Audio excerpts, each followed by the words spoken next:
conductista se refiere a todo lo que se puede observar. El conductismo se enfoca mucho en la observación de la secuencia conductual, de la función conductual. Entonces ahí vas determinando, vas detectando cuál es el estímulo detonante de cierta respuesta y cuál es la consecuencia que se está dando ante esa conducta o ante esa respuesta, ¿no? Entonces cuando tú logras identificar esa función o esa cadena, puedes intervenir ya sea en la consecuencia o modificación en la respuesta para conseguir la misma consecuencia con otra conducta deseada, ¿no? Entonces ahí es donde entra el reforzamiento, entran otras técnicas como lo es castigo, etcétera, etcétera. La siguiente pregunta es, ¿cuándo considera usted que un comportamiento es negativo? Cuando un comportamiento es negativo, se considera negativo cuando está generando problemas en la persona. No es como catalogar como comportamientos buenos o malos, simplemente es cuando uno de estos ya le está generando conflicto a la persona en otros sectores importantes de su vida, pues ya sería una conducta a modificar, ¿no? Okay. Bueno, la siguiente pregunta sería, ¿cuál es la línea que se sigue para establecer un comportamiento favorable? La línea que se sigue, la observación es lo principal, ¿no? Normalmente cuando vamos a trabajar esta parte de modificación de conducta, tenemos que detectar para qué está siendo funcional esa conducta y si esa conducta está siendo negativa, por decirlo de una manera, o está generando problemas en el paciente. Hay que ver cómo poder romper esa función o cambiar la conducta y que genere tal vez la misma función y que la conducta sea más adecuada, ¿no? Entonces hay que detectar la función de la conducta como tal y ver de qué manera poder restablecer una nueva cadena conductual. ¿Considera usted que la conducta se puede controlar con acciones hacia el futuro y no acciones tratando de resolver el pasado? Sí, de verdad que cuando se trata de establecer una nueva conducta, eso se pretende que esa asociación o esa nueva asociación o esa nueva conducta sea funcional y que sea un hábito que pueda ser utilizable para el resto de sus días, ¿no? Entonces, claro, por supuesto que se piensa a futuro a modificar la conducta. La siguiente pregunta es, ¿cree usted que el aprendizaje realmente interfiere con la conducta? Sí, definitivamente, normalmente las conductas que están establecidas como tal son en base a una historia aprendida o un aprendizaje como tal. Ahorita te decía, hay que identificar cuál es la función o para qué sirve esa conducta. Una conducta que no sirve se extingue sola. Entonces, normalmente nosotros cuando tratamos de extinguir o decrementar una conducta tenemos que eliminar su función. Entonces, si la persona aprende a cumplir esa función de otra manera, obviamente es como se establece, ¿no? ¿Es importante en el medio que se desarrolla una persona para determinar la conducta? Sí, por supuesto.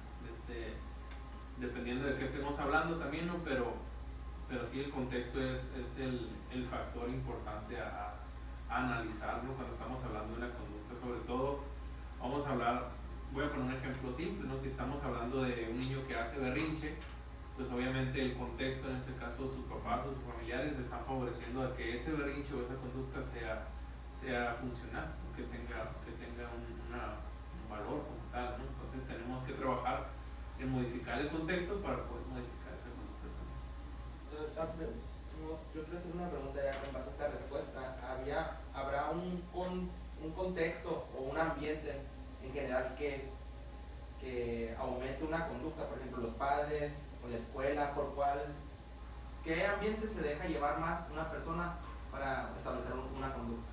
Cualquiera puede ser, dependiendo de la conducta que estés trabajando, pero aquí la conducta, si da ganancias en cualquier contexto, se va a establecer como algo que yo quiero usar recurrentemente.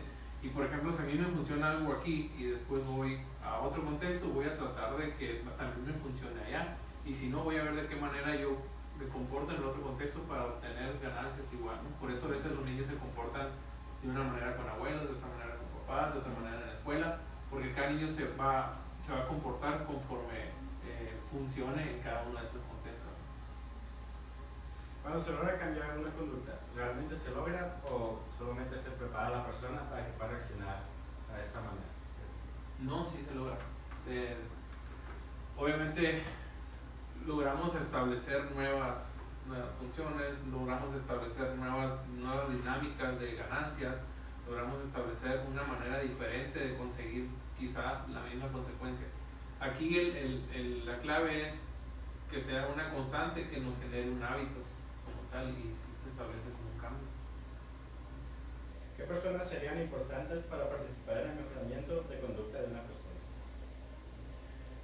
Las personas que tengan mayor o establecidos lazos afectivos con la persona. Es más fácil que alguien que tenga un lazo afectivo con la persona pueda negociar o pueda confrontar algo que no sea tan agradable. Por ejemplo, cuando una persona llega a consulta, yo lo primero que tengo que hacer es que ella se sienta cómoda, que se sienta a gusto, porque si ella está a gusto en este contexto, va a querer permanecer acá. Y si yo logro establecer como de alguna manera un lazo afectivo, yo voy a poder confrontar algo que no es tan agradable para ella. Si yo de momento, en primera instancia, confronto o le afronto algo que no es agradable, pues no me importa, no vuelvo, porque ¿quién eres tú para decirme eso? Entonces, cuando queremos trabajar la modificación de conducta, tenemos que identificar esos lazos afectivos para trabajarlo a través de familia, ya sea papás, abuelos, tíos o tutores. Entonces, yo creo que eso es lo más importante. De acuerdo a su experiencia, ¿cuál es la manera más eficaz para corregir una conducta? La manera más eficaz, ¿te refieres a método o...? Pues es que yo digo que depende de la persona. El conductismo no va a funcionar para todos. Hay gente que funciona, sí se le acomoda muy bien trabajar en la parte esta, trabajándolo muy conductualmente. Hay otras personas que funcionan más, a lo mejor con cosas proyectivas, o hay gente que desde otro punto de vista. Entonces yo creo que a cada quien se le acomoda, ¿no? Entonces hay quienes han venido conmigo, me dicen estuve con otro psicólogo pero no sentí que avancé, o hay gente que seguramente estuvo conmigo y se fue buscando otra opción. Entonces va a depender de cada quien. No quisiera quitarle valor a ninguna, pues, porque todas tienen su utilidad. Yo utilizo muchas.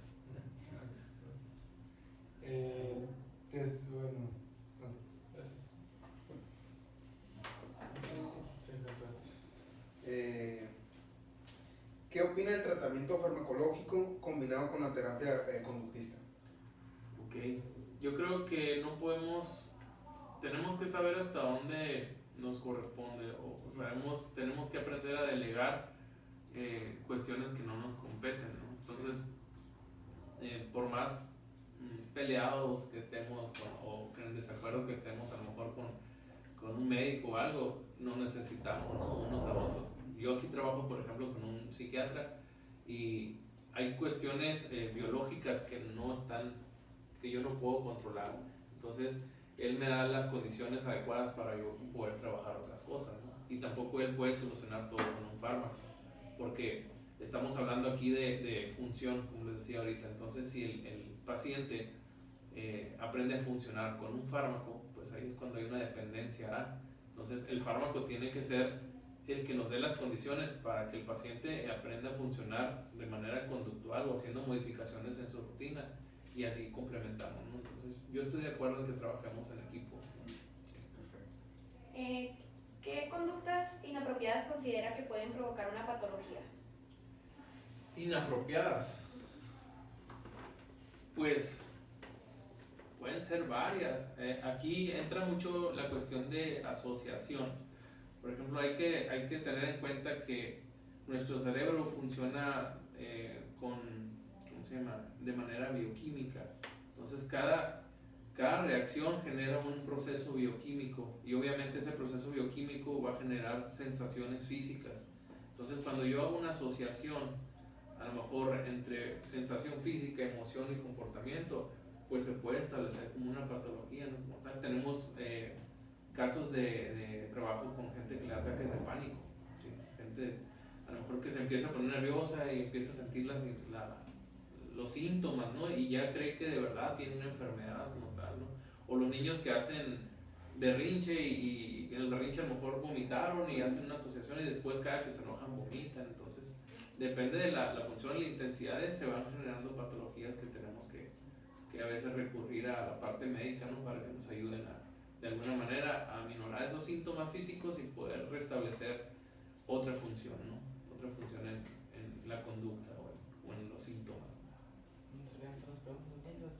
Bueno, pues muchas gracias por su tiempo. Un placer. Un placer haber estado aquí, que nos haya compartido un poquito de su experiencia. Muchas gracias. No, pues de verdad que... Yo tengo una pregunta. ¿En la psicología conductista hay alguna edad límite? O sea, ¿solo aplica para niños o llega una edad límite de adultos o cualquiera? No hay límite, ¿eh?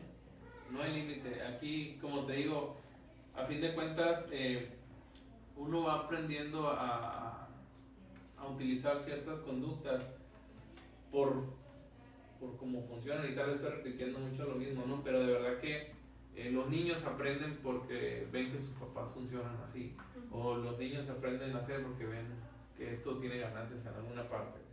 De alguna manera, los adultos nos cuesta un poquito más de trabajo romper esas estructuras funcionales, pero sí se puede. Tengo adultos mayores que han hecho modificaciones en cuestión de rutinas, de hábitos o de función conductual y les genera cambio, ¿no? Nunca es tarde para... En adolescentes me imagino que también. El adolescente funciona muy bien desde la parte afectiva, no tanto...